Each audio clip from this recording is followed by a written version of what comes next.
The next speaker on the podium is going to be Hon L Maxegwana, a special delegate from KZN. Over to you, sir.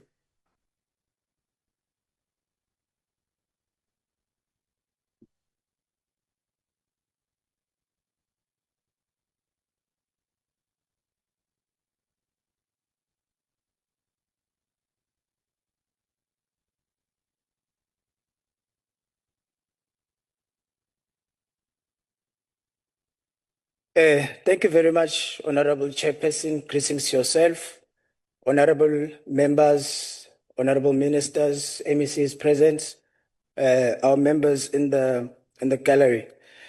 Now, Honorable Minister, if South African stories are so inspirational to you, why come here and quote an American poem? Could you not maybe find something that was South African inspirational to you? But you can just wait for me.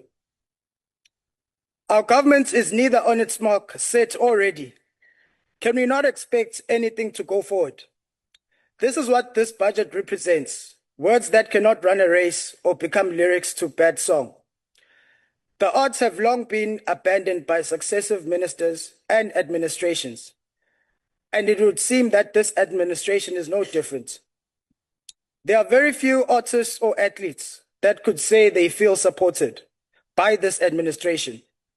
And no, Honorable Minister, I'm not referring to celebrity athletes. A chance to speak. I'm referring to athletes in rural and peri-urban areas around South Africa. How many of them can you say you know? These are the results of having leaders who cannot empathize with the dreams and fears of others. A budget that is careless in its allocations because it is based on a political patronage. For too long, appointments in critical roles have been based on political loyalty and not merit.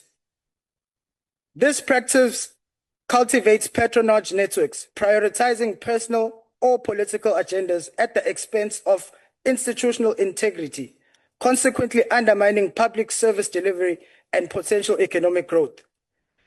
And I come to the crux of my engagement today. This budget will not improve service delivery within the sports and culture domain. To prove my point today, honorable members, I will focus on three critical areas that expose the profound failures within the budget allocation of sports, arts, and culture. The three areas are the lack of attention in the South African rural places, the mismanagement of the creative industry, and the collapse in the leadership capacity. Firstly, let us address the glaring lack of attention to the rural South Africans. This budget, much like its predecessors, fails to genuinely uplift our rural communities. The department's own annual performance plan for 25-26 explicitly identifies the lack of such facilities and rural areas and the lack of well-maintained facilities as significant threats. This is not a new problem, it is a persistent oversight. For provinces like KwaZulu-Natal, with our vast rural landscapes and vibrant communities, this neglect, talent goes undiscovered, dreams are deferred, and the access to transformative power of sports, arts, and culture remains a distant fantasy. When the national budget cuts are imposed, as noted in the estimates of the national expenditure, it is these already rural urban areas that are in the firing line. The National Council of Provinces own Select Committee on Education, Sciences and Creative Industries, in its report dated 8 July 2025, urged the department to address challenges related to infrastructure development and maintenance, particularly in the rural areas. This is a clear indictment that the budget is not doing enough to support those who need it the most.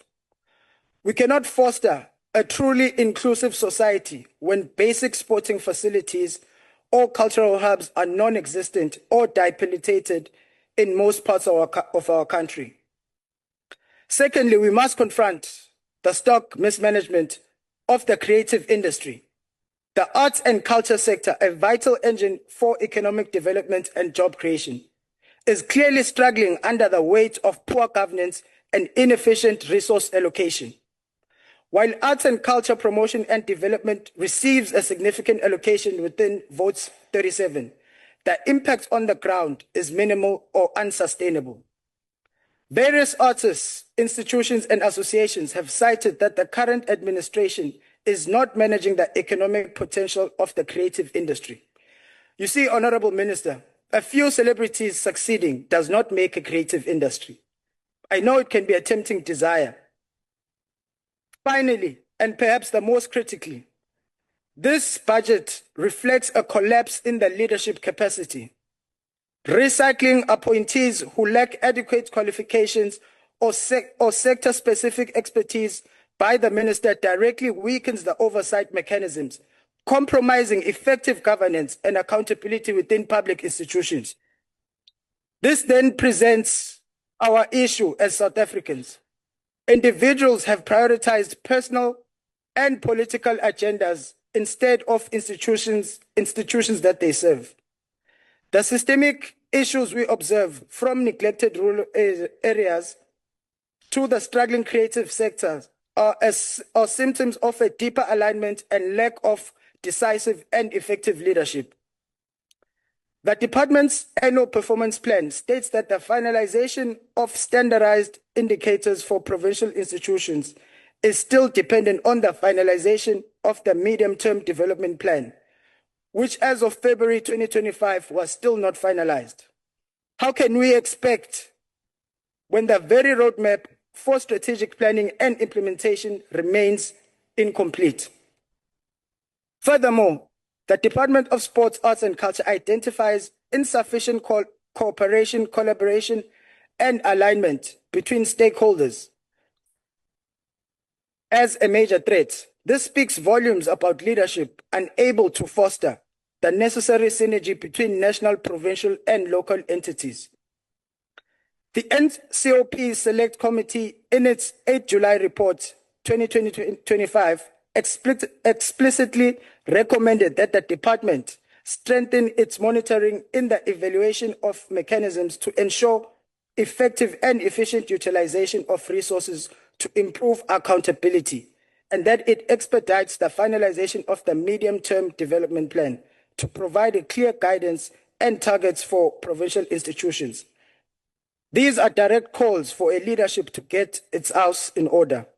Without a clear vision, robust oversight, and efficient coordination from the top, this budget will continue to be a document of aspirations rather than the achievements. In conclusion, honorable members, this budget votes 37 is merely a financial statement. It is a reflection of a government that is failing its people. We, the people of South Africa, deserve a government that is truly on its mark and ready. It is time for a real change, for a budget that genuinely serves the people of South Africa. Honorable members, I urge you to reject this budget or risk having